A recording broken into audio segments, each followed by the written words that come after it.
Hello everyone. This is Ryan Aparicio, and welcome back to my channel. Today's video is going to be a little different from our usual content.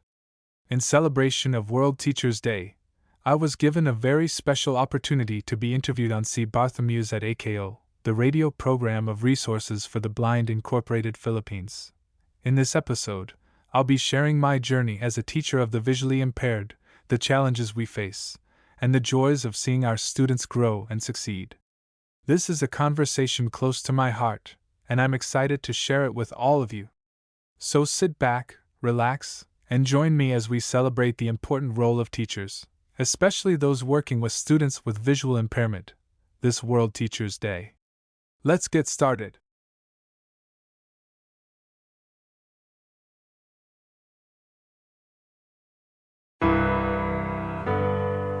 Si Bartimeus at ako.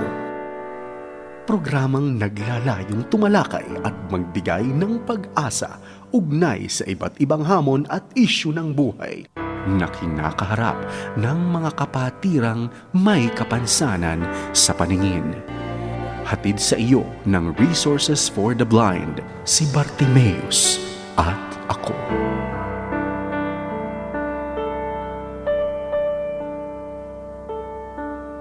Hindi sagabal ang kapansanan sa pusong may malasakit at handang magbigay ng inspirasyon. Isang mapagpalang araw po sa lahat ng mga tagapakinig. Kami po ang inyong mga makakasama sa programang ito.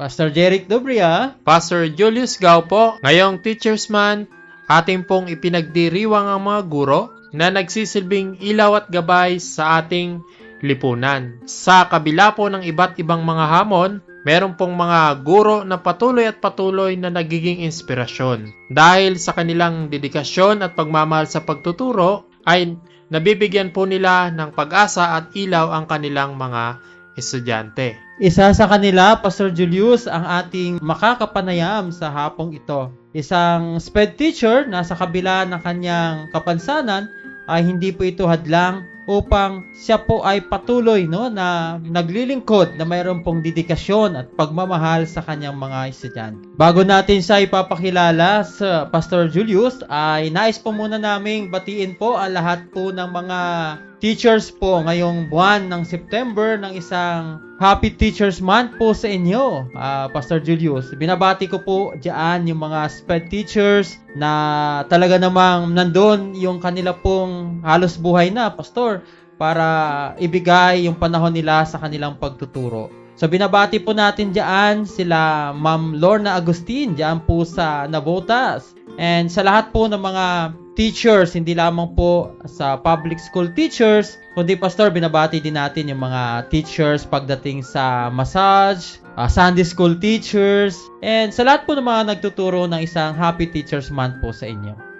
Ang atin po mga kapanayam dito po sa ating programa ngayong hapon po ay isa pong teacher from Zapatera National High School, SNED Center, dyan po sa Cebu. So welcome po natin dito po sa ating programang si Bartimeus at ako, si Sir Ryan Operario. Magandang araw sa inyo, Pastor Jeric and Pastor Julius at sa ating mga tagapakinig sa buong Pilipinas. Isang karangalan na ako'y ma-interview sa inyong program. Maraming salamat din po, sir, sa panahon po na binigay niyo po sa ating pong programa sa kabila po ng we believe po na napaka-busy niyo po dyan ngayon. Lagi pong pag meron kayong imbitasyon, lagi lang pong magiging available yan, hahanapan ng oras para sa RBI at sa ating mga kasamang visually impaired. Ayan, Sir Ryan, no? Maaari niyo po bang ikwento sa amin kung paano po nagsimula ang inyong paglalakbay bilang isang guro, lalong-lalo na po sa larangan ng pagiging isang SPED teacher? Nagsimula po ang aking journey ng pagtuturo bilang SPED teacher noong 2007. Ako'y blessed dahil sa school na kung saan nag-intern ako, ay kinuha rin ako bilang kanilang SPED teacher sa preschool at kinuha rin ako as itinerant teacher. So bali naging dalawa yung trabaho ko noon. Na umaga, preschool teacher sa mga VI na preschool at itinerant teacher din sa mga estudyante naming VI sa mga schools na may inclusion. So, may elementary at may high school. Yun yung una kong sabak sa pagtuturo. Challenging pero nakakatuwa naman. Naalala ko pa noon ang liit-liit ng sahod, parang wala pa sa minimum. Pero yun, dahil nga sa kagustuhan natin talagang magturo at of course magamit din yung ating napag-aralan. Doon ako po yung nilagay din ng Panginoon sa lugar na ako'y makapagturo sa mga visually impaired. Sa pareho pong self-contained at sa inclusion, meron din po akong mga batang tinutulungan sa inclusion. Para po sa atin pong mga tagapakinig po ngayon, ang atin pong ina-interview po ay isa pong SNED or SPED teacher na mayroon pong low vision. No? Kumbaga, medyo malabo po yung paningin. So, Sir Ryan, bilang isang SPED teacher po na mayroon pong low vision, ano po yung pinaka malaking hamon po sa inyong pong pagtuturo dahil po sa inyong kalagayan at papaano po ninyo siya napagtatagumpayan? Isa sa mga gawain namin ay ang paggawa ng mga learning materials na nasa accessible format na po. So, yun po yung challenge, no? Paano gumawa ng mga learning materials na pwedeng magamit ng ating mga estudyanteng may visual impairment, parehong totally blind at low vision. Doon po ako medyo nahirapan, lalo na noong mga taon sa pagtuturo, wala po akong mga low vision devices pa. Wala po ako nung mga nagagamit ko na ngayon ng mga low vision devices. At wala rin computer. So wala. Medyo lang talaga from scratch, no? So mano-mano, naghahanap ng pwedeng magbasa, naghahanap ng yun nga po ng mga makakatulong dahil nga meron akong mga gawain na hindi ko kayang gawin kung wala akong mga kasamang tutulong. So yun yung paggawa ng mga learning materials. Although as years went by, natutuhan ko naman siyang gawin na ako na lang, no? So, nung una talagang umaasa ako doon sa mga sighted na kasama, na teacher, na kakayaman pero kailangan din natin ng tulong nila. Merong kailangan akong gawin na gawin sa Braille using Perkins Brailler. So, kailangan ko rin ng mga mata, no? Para, kasi nung time na wala pa ako ng mga low vision devices na gamit ko. Wala ring computer, no?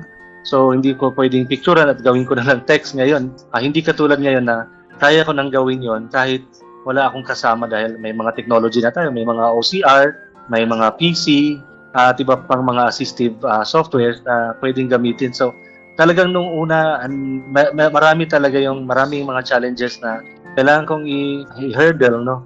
Para ma-accomplish ko yung mga trabaho na binigay sa akin. Kasi, yung pagiging SNED teacher, hindi lang naman siya doon lang sa pagtuturo, no? So preparation din ng mga learning materials, sa paggawa ng kanilang mga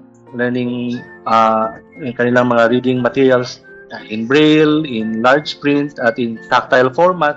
Doon yung part na challenging. At alam ko, marami pa rin sa mga kasamahan kong VI teachers na ganyan pa rin po ang challenge na kinakaharap nila sa kasalukuyan. Sir, paano nyo naman po nagagamit ang inyong personal na mga karanasan upang mas maunawaan at mas matulungan ang inyong mga student? Bilang isang visually impaired na naging estudyante, no, alam ko yung mga struggles nila, no, sa mga subjects, no. So halimbawa, ito yung subject nila, math or science. Pwede ko nang i-anticipate agad kasi ito yung lesson nila. Ma-anticipate ko na ito yung mga challenges na mamimit nila doon sa kanilang regular class o doon sa kanilang inclusive classes, no? So dahil doon, so pwede ko nang paghandaan in material man. Halimbawa, ang kanilang lesson ay plotting points or Cartesian plane, ganyan, graphing. So pwede nang i-orient agad sila doon pa lang sa aking resource room na ganito yung magiging content ng inyong lesson. So ganito yung pwedeng adaptation na gagawin mo as a blind or as a low vision para hindi ka masyadong mahirapan. Para pagpasok mo doon sa classroom, makakonect ka na. So naranasan ko rin 'yon, no? Na parang pagpasok mo parang wala ka ring maintindihan kung hindi ka handa at wala kang maintindihan kung wala kang material. Dahil nga naging karanasan ko na siya, napaghahandaan na, no? Na-anticipate ko na kung ano yung pwede kong ibigay sa estudyante ko, ano yung orientation na ibigay ko sa kanya. Hindi lang naman sa math and science, kundi sa iba pang mga subjects na maaari nilang or mga content na maaari nilang ma-encounter. No? So, isa rin siyang advantage na ang teacher ay makaka-emphasize. No? So, alam namin yung sitwasyon or alam ko as a VI teacher, yung sitwasyon na pwedeng datnan ng estudyante ko doon sa kanyang klase dahil na-experience na rin namin. Sir Rai, alam naman po natin, sir, na ang pagiging teacher po ay isa sa mga profession, sir, na hindi po madali. No? Lalo na kapag mga estudyante po ay, kumbaga, mayroon pong iba't ibang behavior, mga estudyante. So sa loob po or sa panahon po na kayo po ay nagtuturo, sir, marami pong mga challenges or experiences po kayong naranasan. Ano po yung nagbibigay po ng inspirasyon or tapang po sa inyo, Sir Ryan, para magpatuloy po sa inyo pong pagtuturo? Ang sa akin, yung makita kong masaya at natuto yung estudyante ko sa akin, kahit doon sa kanyang regular class, kung siya man ay nasa inclusion, natuto siya sa intervention o sa tulong na binigay ko, or naka-cope siya doon sa kanyang mga gawain at masaya siyang nagbalita sa akin na sir, ganito na natapos ko to, nagawa ko ito, nagkaroon ako ng ganitong score or mataas yung score ko, or minsan nga or medyo madalas-dalas na rin meron akong mga estudyante talagang highest sa kanilang klase, no? So siya lang yung blind tapos naging highest. At yung feedback din ng iba pang mga stakeholders, feedback ng mga teachers, feedback ng mga parents, feedback ng mga administrators, talagang nakakapagpataba ng puso dahil nga ibig sabihin ay na-fulfill ko yung trabaho na binigay sa akin. Although marami rin talagang mga challenges, no?